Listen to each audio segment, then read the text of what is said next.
Hello दोस्तों, इस channel का नाम है देश की आवाज और हम आज बात करेंगे इलोन मस्क की कंपनी स्टारलिंक की डील। भारतीय टेलीकॉम कंपनियों के साथ दो भारतीय कंपनियां जिनका नाम है जियो और भारती एयरटेल नए करार साइन किया है स्टारलिंक के साथ। कुछ बड़े यूट्यूबर जैसे कि अंकित अवस्थी और मीडिया टाइकून रवीश कुमार ने इस डील को ऐसे मार्केट किया है, ऐसे हाय तौबा मचा दी है जैसे कि पता नहीं स्टारलिंक इंडिया में क्या कर देगी। रवीश कुमार जी ने तो यहां तक कह दिया कि भारत सरकार का अरबों रुपए का फाइबर नेटवर्क का जो प्लान गांव में बिछाने का था उसका क्या होगा, उस इन्वेस्टमेंट का क्या होगा। भारत स्टारलिंक के सामने यूएसए के सामने जैसे कि झुक गया हो, एटसेट्रा एटसेट्रा। जो लोग भी इस डील को भारत के लिए एक बड़ा सेट बैग बता रहे हैं, या तो वह झूठ बोल रहे हैं या फिर ये अपोजिशन की प्रायोजित कहानी है। किसी भी यूट्यूबर ने यह देखने की जरूरत नहीं समझी कि स्टारलिंक यूएस की कितनी बड़ी कंपनी है और यूएस में इसका कितना बड़ा मार्केट है। सारे मीडिया हाउसेस ने बिना कोई रिसर्च किए पहले से अपना कॉन्क्लूजन दे दिया है कि ये डील तो भारत के लिए डिजास्टर है। भारतीय कंपनियां जल्दी ही बंद हो जाएंगी और स्टारलिंक उन कंपनियों का बिजनेस एक्वायर कर लेगा। आज मैं आपको इन सब कहानियों का सच रिसर्च करके बता रहा हूं। चलिए अब पहले बात कर लेते हैं कुछ इम्पोर्टेंट फैक्ट्स की। यूएस की टोटल पॉपुलेशन है लगभग 34 करोड़। यूएस में टोटल इंटरनेट कनेक्शंस है लगभग 13 करोड़। फैमिलीज के लिहाज से अगर बात करें तो यूएस में 90% हाउस होल्ड में इंटरनेट कनेक्शंस है, जिसका मतलब है कि 90% फैमिलीज में इंटरनेट कनेक्शंस है। यूएस का मार्केट इंटरनेट के लिहाज से 4 पार्ट्स में डिवाइड है। पहला है केबल इंटरनेट, दूसरा है ब्रॉडबैंड इंटरनेट, तीसरा है वायरलेस और मोबाइल इंटरनेट, चौथा है satellite internet. Cable internet 45% market share रखता है। ब्रॉडबैंड 25% मार्केट शेयर लगता है। मोबाइल इंटरनेट 25% मार्केट शेयर रखता है। और सबसे आखिर में बचा सैटेलाइट इंटरनेट, जिसका सिर्फ 5% मार्केट है। आपने बिल्कुल सही सुना, सैटेलाइट इंटरनेट का मार्केट यूएसए में सिर्फ 5% है।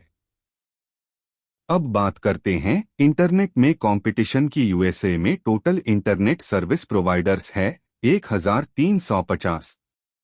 हाँ जी, आपने बिल्कुल सही सुना, 1350। सबसे बड़ा इंटरनेट सर्विस प्रोवाइडर यूएसए में है कॉमकास्ट एक्सफिनिटी, जिसके लगभग 3 करोड़ 25 लाख सब्सक्राइबर्स हैं। दूसरे नंबर पर है चार्टर कम्युनिकेशंस स्पेक्ट्रम, जिसके लगभग 3 करोड़ इंटरनेट सब्सक्राइबर्स हैं। तीसरे नंबर पर है एटी, जिसके लगभग 1 करोड़ 50 लाख सब्सक्राइबर्स हैं।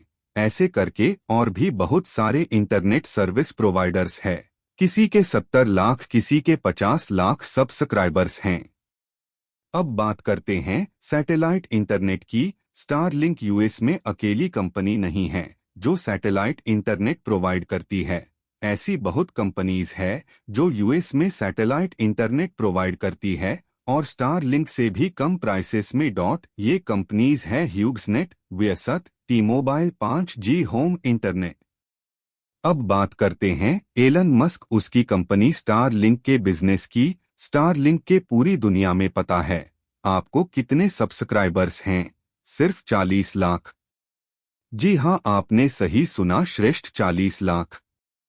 उन 40 लाख में से यूएस में उसके सिर्फ 25 लाख सब्सक्राइबर्स हैं। अब आप ही बताइए कि जिस कंपनी का अपने ही देश में 2% भी सब्सक्राइबर बेस नहीं है, वो इंडिया में भारत में क्या ही उखाड़ देगी। और स्टारलिंक की अभी पूरी कहानी तो आपने सुनी ही नहीं है। इस कंपनी के इंटरनेट की जो स्पीड है वह शुरू होती है 50 Mbps से। 50 Mbps कोई किसी प्लान के तहत नहीं है, यह तो इसकी मजबूरी है, क्योंकि कुछ एरियाज में 50 Mbps से ऊपर की स्पीड आ ही नहीं सकती। टेक्नोलॉजी की वजह से यूएस में स्टारलिंक का बेस प्लान जो स्टार्ट होता है वो होता है $60 से $70 के बीच में, जिसका मतलब हुआ 5 से 6 हजार रुपया हर महीने। इसके अतिरिक्त उपकरण का खर्चा बहुत ही मोटा होता है, वो सब्सक्राइबर को पहले ही दिन वन टाइम देना होता है।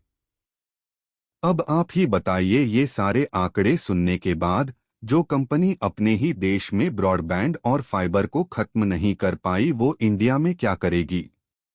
अब आते हैं भारतीय कंपनियों के साथ करार की। दोस्तों, भारतीय कंपनियां कोई बेवकूफ नहीं हैं।